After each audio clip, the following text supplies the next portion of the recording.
So guys দেখেন নিজের ভর্তা নিজে খেয়ে দেখে যে লবণ হয়েছে কিনা। ওই দেখেন ওই একটা ঘরোয়া মেয়ে। যাই হোক, যদি কারো আপনার ভালো লাগে বা পছন্দ হয় তাহলে কিন্তু আমার সাথে যোগাযোগ করবেন। আমাকে আমাকে বিয়ে করতে পারেন। হ্যাঁ, আমার সাথে যোগাযোগ করবেন, আমি ফোন নাম্বার দিয়ে দেব। আর ছেলের ইনকাম হইতে হবে কেমন? ইনকামের দরকার নেই, সে আমার ভালোভাবে খেয়াল করে রাখলেই হবে।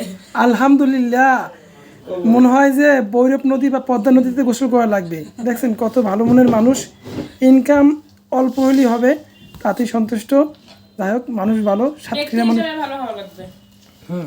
তার চরিত্র ভালো হওয়া লাগবে। হ্যাঁ, মেন চরিত্র ভালো হওয়া লাগবে। তার চরিত্র ভালো হওয়া লাগবে। আর তার সবসময় সত্য কথা বা সৎ মনে চলা লাগবে।